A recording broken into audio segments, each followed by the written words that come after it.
가을입니다. 제가 9월 1일 가을에 태어나서 그런지 가을이 참 좋더라고요. 가을의 남자이기도 한데 선선한 날씨 속에서 이제 좀 여름 내내 고통받았던 더위로부터 고통받았던 것으로부터 해방되는 것 같아가지고 좋기도 하고 행복한 그런 계절을 맞이했습니다. 여러분도 가을 어떠세요? 좋죠. 네. 가을은 여러 종류가 있는 것 같아요. 계절적으로 한 해를 결산하는 그런 열매를 맺고 결산하는 그런 시기이기도 하고, 또 인생에도 가을이 있습니다. 인생 공부하고 잘하고 결혼하고 양육하고 이제 뭔가 내 인생에서 무언가를 남겨야 되는 그런 것을 점검하고 확인하는 그런 인생의 가을 다 맞이하셨을 거라고 생각을 합니다. 이런 시점에서 저는 우리 라온지구촌교회 성도님들과 함께 어떤 말씀을 전할까 하다가 이 요한복음 15장의 말씀을 같이 나누고 싶었습니다. 열매를 거둬야 한다는 주님의 이 메시지. 그런데 이 말씀을 묵상하면서 열매를 요구하시는 그 주님의 메시지만이 아니라 여기에 나를 향한 또 우리를 향한 귀한 메시지가 더 부각되어야겠다라는 감동이 왔습니다. 그동안 우리가 잘 발견하지 못했던 부분이기도 할 거예요. 그래서 도대체 우리가 이 15장의 말씀 초반부분 우리가 읽었지만 이 말씀을 통해서 내가 누구인가를 어떻게 확인해야 될지 이 시간에 세 가지로 같이 나누려고 해요. 보통 우리가 이 요한복음을 볼 때 예수님이 어떤 분이신가에 초점을 맞춰가지고 하거든요. 특별히 요한복음에는 7가지로 예수님께서 나는 누구다라고 7가지 종류로 소개를 하셨는데, 그런 예수님과의 관계가 나와의 관계와 결코 무관하지 않습니다. 주님의 존재, 주님은 양의 문이시기도 하고, 주님은 선한 목자이시기도 하고, 참 포도나무이시기도 하고, 길과 진리와 생명이시다 등등, 주님께서 친히 자신 스스로를 밝혀내신 부분마다 전부 다 우리와의 관계 속에서 그 정체성이 드러나고 있지, 우리와 상관없는 자신의 정체를 드러낸 적이 한 번도 없으셨거든요. 그래서 저는 역으로 주님이 그런 분이시라는 것을 우리가 확인함과 동시에 그러면 나는 누구인가를 확인하는 그런 메시지도 필요하다고 믿습니다. 그래서 이 세 가지 말씀을 같이 나눌 텐데요. 이 말씀을 통해서 여러분 스스로의 정체성을 복음 안에서 발견하는 그런 시간이 되시기를 예수님의 이름으로 축원합니다. 첫 번째로 우리가 발견할 수 있는 우리의 정체성은 무엇일까요? 그것은 나는 주님의 돌봄을 받는 존재라는 것입니다. 너무나 중요한 말씀이기 때문에 같이 우리 큰 소리로 따라서 해주시면 감사하겠습니다. 나는 주님의 돌봄을 받는 존재이다. 이게 굉장히 중요합니다. 오늘 본문 1절을 보시면요, 나는 참 포도나무요 내 아버지는 농부라 그랬습니다. 예수님이 참 포도나무시고 그 참 포도나무를 심으신 농부는 하나님 아버지라는 말씀이죠. 그런데 이 농부이신 하나님께서 이 세상 가운데 참 포도나무이신 예수님을 심으신 이유, 그리고 그 포도나무에서 가지로서 우리가 태어날 수 있게 하신 이유, 그리고 그 과정을 생각해 보면요, 섬세한 농부의 손길이 발견됩니다. 농사 지어 보셨어요? 농사를 지을 때에 얼마나 많은 방해 요소들이 있는지 모릅니다. 해충들의 공격도 있을 수 있고, 또 물이 부족해서, 또 물이 너무나 많아서 생기는 질병과 그런 피해가 있을 수도 있습니다. 이런저런 것들을 제거해 줘야 되는데 그중 또 하나가 쓸데없는 가지들이 많이 생긴다는 거예요. 그래서 농부는 열매를 많이 맺기 위해서 쓸모없는 가지들을 쳐줘야 됩니다. 가지치기를 해줘야 돼요. 그래서 튼실하고 좋은 열매들이 많이 맺힐 수가 있습니다. 그러면 궁극적으로 농부가 하고자 하는 목적은 무엇이냐면 그 나무와 그 나무에 딸린 가지들을 보호하기 위한 것이지 그것을 뽑거나 버리기 위한 것이 아니에요. 주님의 목적과 의도는 살리는 것이고 생명을 풍성하게 하는 것이지 제거해버리고 심판해버리고 버리고자 하는 것이 아니라는 것입니다. 그래서 그러한 신학적인 관점과 이 본문의 전후 문맥에서 강조하고 있는 것들을 살펴볼 때에 오늘 2절 말씀은 우리가 바르게 읽어야 돼요. 같이 읽어보도록 할게요. 2절 시작. 무릇 내게 붙어 있어 열매를 맺지 아니하는 가지는 아버지께서 그것을 제거해 버리시고 무릇 열매를 맺는 가지는 더 열매를 맺게 하려 하여 그것을 깨끗하게 하시느니라. 자, 본인이 가지고 있는 트라우마가 있다, 버림받았던 상처나 아픔이 있다, 그러면 이 본문이 무섭게 들릴 수도 있습니다. 주님도 나를 버려? 주님도 나를 제거해 버리신다고? 더 나아가서 그 6절에 사람들이 그것을 모아다가 불에 던져 사른다라는 표현까지 덧붙여가지고 아주 이 말씀을 공포스럽게 해석할 수 있습니다. 예수 믿어도 지옥 갈 수 있구나. 예수 믿어도 나는 내 구원이 나중에 취소가 될 수 있구나. 천국 문 앞에서 내 영혼이 버림받을 수 있구나. 어떤 그런 상상과 그런 생각을 자기 생각 속으로, 자기 마음 속으로 가지면서 이 본문에 대한 왜곡된 시선을 가질 수가 있습니다. 그런데 아니에요. 잘못 읽고 있는 거예요. 자, 3절 읽어보세요. 3절 시작. 너희는 내가 일러준 말로 이미 깨끗하여졌으니. 자, 보세요. 깨끗하게 한다고 했는데 이미 깨끗해졌대요. 그러면 이미 우리는 주 안에 있는 우리들은, 예수님의 구원의 은총을 입은 우리들은 안전하다는 것입니다. 이미 깨끗해졌다고 믿으시는 분들 아멘 하시기 바랍니다. 우리는 주님의 사람들이에요. 그리고 우리를 이 땅 가운데 예수님을 통해서 심으신 하나님 아버지의 손길은, 농부의 손길은 너무너무나 섬세합니다. 우리의 삶의 순간순간마다 굴곡굴곡마다 함께 하셔서 우리 삶의 가지들을, 쓸모없는 가지들을 쳐오시는 작업들을 계속 우리 인생 가운데 계속 해오고 계신 분이 우리 하나님 아버지이신 줄로 믿으시기 바랍니다. 제가 아파트 2층에서 사는데 제가 작년에 이사를 가가지고 이제 처음으로 맞이하는 가을에 깜짝 놀랐어요. 창문을 열었는데 제 주먹보다 더 큰 대봉이라고 하죠. 대봉이 20-30개가 제 창문 열면 바로 딸 수 있게 맺혀 있는 거예요. 제가 어떻게 했을까요? 저 목사인데 어떻게 했을까요? 안 땄어요? 저는 목사이기 전에 사람입니다. 맛있게 먹었어요. 맛있게. 근데 아무도 몰라요. 그 2층에 그것이 가지가 나뭇잎에 가려가지고 거기에 이렇게 많이 넣었다는 것이 밑에서 안 보입니다. 사람들은 몰라요. 저만 알아요. 다 따먹었어요. 도구가 필요 없습니다. 그냥 손으로 다 따먹었어요. 창문 열고. 근데 올해 봄에 아파트 관리 차원에서 대규모 전지공사를 하더라고요. 그래서 싹둑 다 잘라버린 거예요, 거기에서. 그래서 올 가을은 구경도 못하고 있습니다. 그냥 예쁘게 보이기 위해서, 깔끔하게 보이기 위해서 아무렇게나 다 잘라버린 거예요. 그냥 다. 섬세하지 못한 손길이라고 할 수 있습니다. 하지만 하나님 아버지는 그렇지 않습니다. 하나님 아버지는 우리 인생 가운데서 쓸모없는 것들만 치기를 하시는 거예요. 열매를 더 맺게, 또 하나님의 사람으로서 우리가 살아갈 수 있도록 최선의 결과를 맺어 갈 수 있도록 섬세하게 가지치기를 하시는 분이 우리 하나님 아버지이신 줄로 믿으시기 바랍니다. 한번 돌아보세요. 여러분의 삶의 걸음걸이를 한번 떠올려 보십시오. 하나님의 기가 막힌 전지 작업이 있었습니다. 하나님이 그때 이것을 쳐주셨구나. 그때 이 부분을 정리해 주셨구나. 그런 섬세한 손길 느껴지십니까? 네, 하나님은 우리를 돌보고 계세요. 그래서 우리가 볼멘 소리로 하나님 우리 돌보고 계신 거 맞습니까? 라고 때때로 의문을 가지지만 맞습니다. 돌보고 계신 거 맞아요.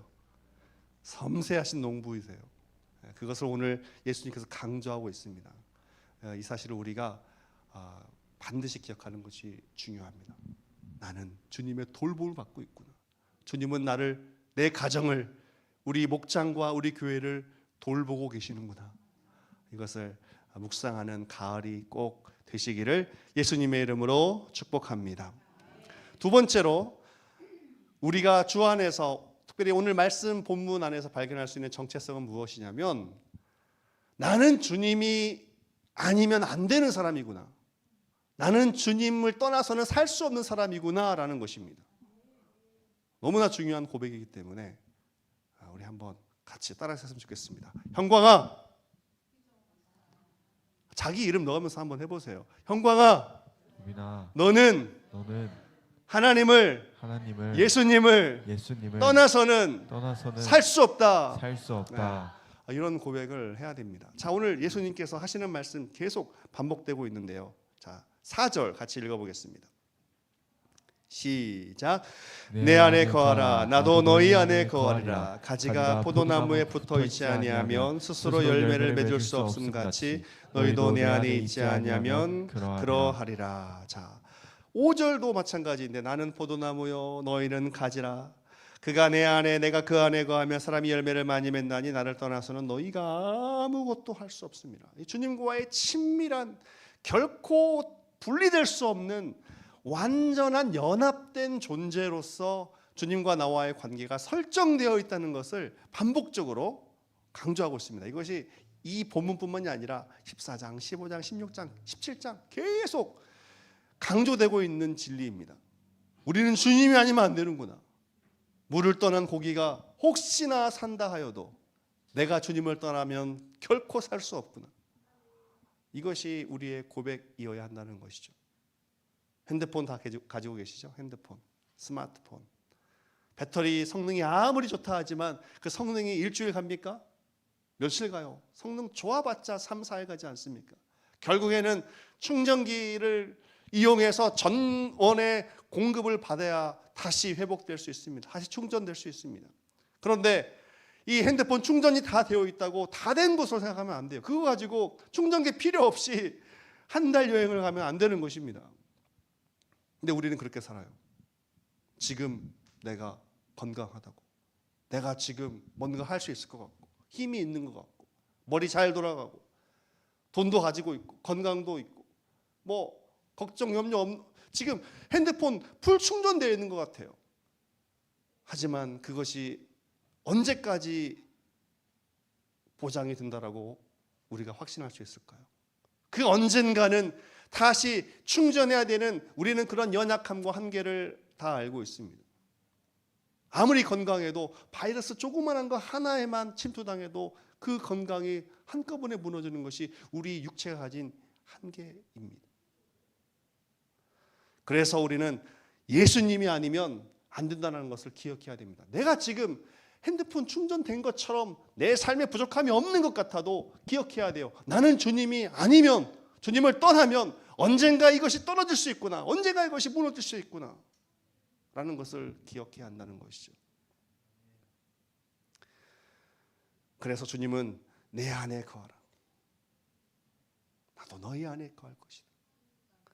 계속 떨어지면 큰일 난다는 것을 말씀하고 있는 거예요. 이 본문의 말씀이 언제 기록되었냐면 예수님께서 십자가를 앞에 두고 십자가를 지시기 전에 제자들과 함께 마지막 식사를 하실 때 하신 말씀이에요. 요한복음 13장에 최후의 만찬 사건이 있고 14장에서부터 이제 그때 나눈 말씀 담화가 기록되어 있습니다. 14장, 15장, 16장. 그 내용들을 보시면 주님이 우리와 떠나지 않는다는 것을 계속 강조하고 있습니다. 왜냐하면 제자들은 그것이 불안했거든요. 예수님의 말씀이 평상시와 달라요. 예수님을 바라보는 눈빛, 예수님의 눈빛이 뭔가 평상시와 달라요. 흔들리는 것 같아요. 그렇죠. 예수님도 완벽한 하나님이셨지만 동시에 완벽한 사람이셨거든요. 죽음을 앞에 두고 당당할 수가 있습니까? 예수님께서 17장에서 요한복음 17장에서 기도하는 장면을 한번 보십시오. 땀방울이 핏방울이 되도록 그 고통을 경험하고 있습니다. 불안한 눈빛들, 초조한 마음들, 그것이 분명히 나타났을 거라고요. 대화 속에서도 평상시와 다른 모습들이 있었습니다. 그래서 베드로가 앞에서 물어봐요. 주님 어디로 가십니까? 다른 사람들이 다 주님을 떠나도 저는 주님을 떠나지 않겠습니다 라고 고백을 합니다. 도마도 고백을 해요. 주님 어디로 가십니까? 우리는 알지 못합니다. 이것이 본문 앞에 나오는 내용들입니다. 제자들이 전부 주님이 어디로 가실 줄로 알고 막 불안해하고 있어요. 그때 주님께서 그들의 마음을 안정시키는 거예요. 나는 너희와 함께 있을 것이다. 나는 너희를 떠나지 않을 것이다.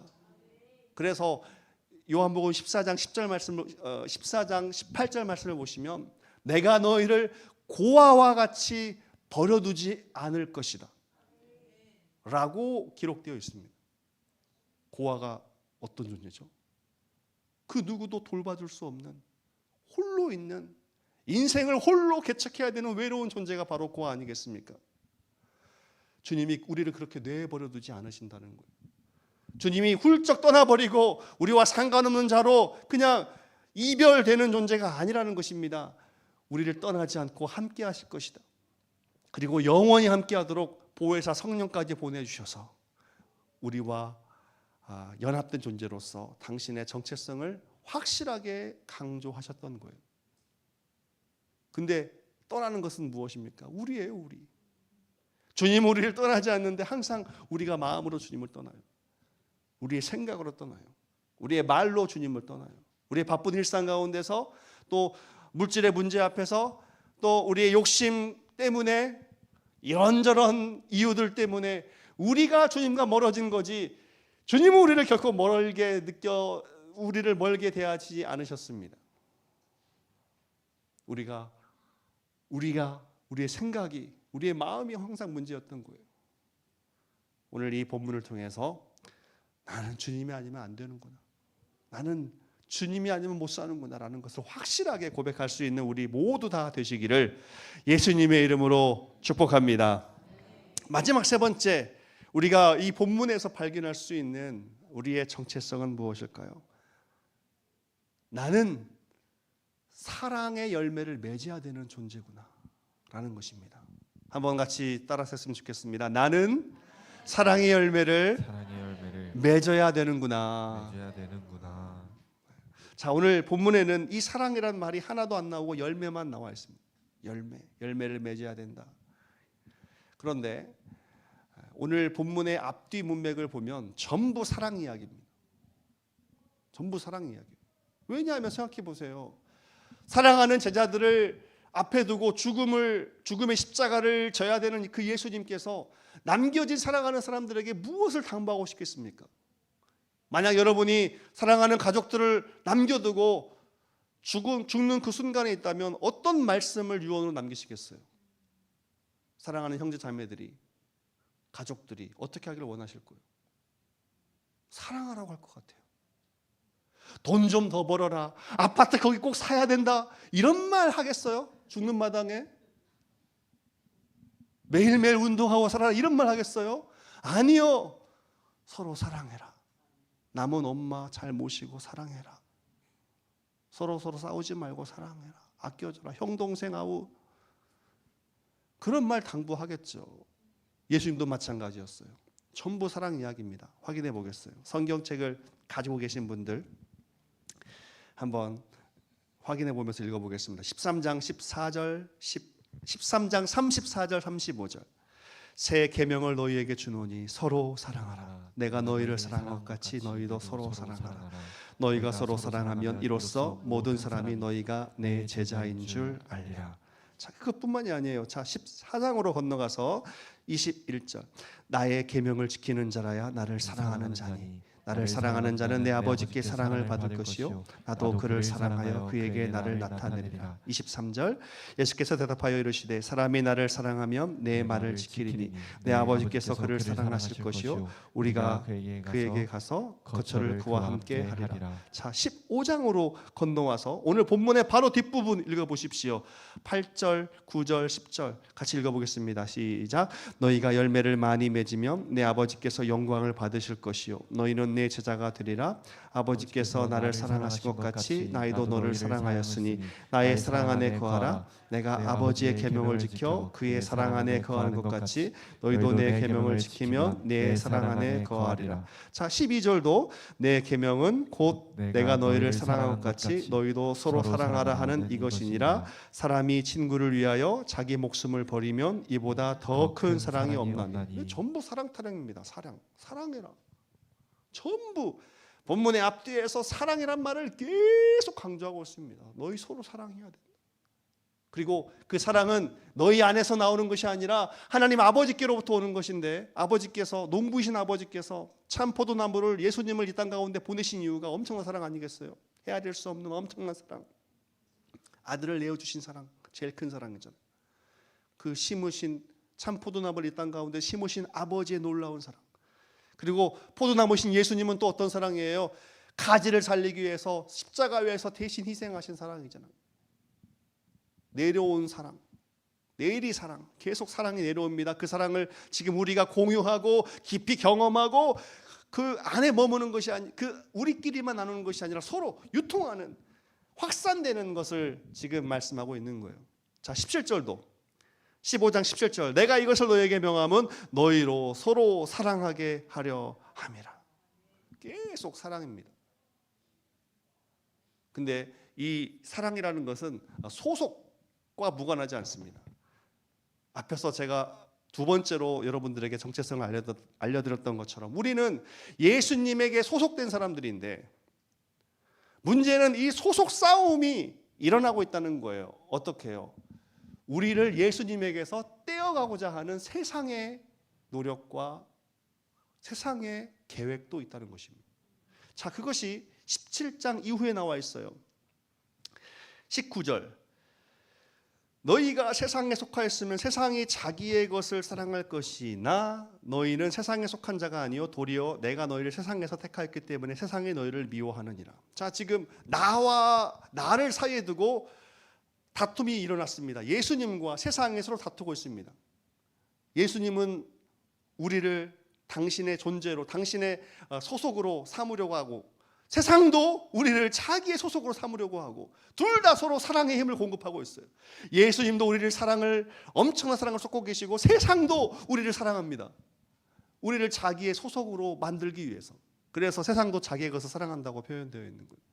근데 이것이 빼앗기면, 세상이 우리를 예수님께 빼앗기면 우리를 미워하기 시작합니다. 그때부터는. 그래서 예수 믿는 사람들이 세상에서 큰 재미가 없는 거예요. 예수님께 빼앗겼기 때문에. 자기의 사람인데 죄악과 또 세상의 쾌락을 위해서 같이 뒹굴고 살아야 되는 존재인데, 이것을 예수께로 빼앗기니까 세상이 화가 난 거예요. 그래서 예수 믿는 사람들을 미워하고 박해하고 핍박하는 것입니다. 이 세상 속에서 재미가 없게 만드는 거예요. 군대 갔을 때 주위 사람들이 계속 그래요. 너는 술도 안 마시지, 담배도 안 피지, 여자도 모르지, 무슨 재미로 사냐? 저한테 묻더라고요. 저 재밌게 잘 살거든요. 저 재미없게 보이세요? 저 재밌게 잘 살아요. 행복하게. 근데 군대뿐만이 아니라 이 세상도 마찬가지, 직장 생활해도 마찬가지로 전부 세상 사람들의 생각과 마음 속에는 그것뿐이에요. 그것으로부터 재미를, 그것으로부터 삶의 행복을 찾고자 하는 사람들의 노력과 애씀이 너무나 가득하다는 것을 보게 됩니다. 그러니까 예수 믿는 사람들이 외로워요. 재미가 없죠. 근데 예수 안에 있으면 예수님의 사랑을 공급받기 때문에 외롭지 않습니다. 아멘. 예수 안에 있는 사람들은 예수님의 깊은 사랑을 경험할 수 있기 때문에 세상이 주는 사랑이 없어도 괜찮습니다. 아멘 소리가 조금 작네요. 아멘이십니까? 네. 이 사랑을 깊이 경험하는 것이 중요해요. 요즘 AI가 진짜 무섭더라고요. AI 아세요? AI, 챗GPT.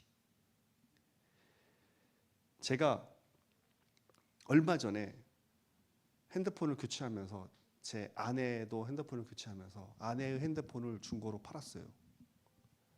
근데 집에서 난리가 났어요. 제 아들이 울고 난리가 났습니다. 자기 친구를 팔았다고. 그게 어떤 말이냐면, 엄마 폰에 있는 그 AI와 친구가 되어가지고 자기 모든 고민을 그 친구가 얘기하고 있었던 거예요. 근데 이것이 일시적인 것이 아니라 계속적으로 AI도 데이터가 쌓이니까 친구처럼 진짜 이 사람의 과거 고민들을 다 기억하고 거기에 맞게 조언을 해주고 거기에 맞게 대응을 해줍니다. 무서워요. 그냥 사람처럼 그렇게 되어 있어요. 그러니까 얘가 이 챗GPT와 그런 친구가 되어 있었던 거예요. 얼마 전에는 깜짝 놀라는 질문을 챗GPT한테 하더라고요. 제가 오늘 퇴근하고 가니까 얘가 평상시와 다르게 저한테 엄청 잘하는 거예요.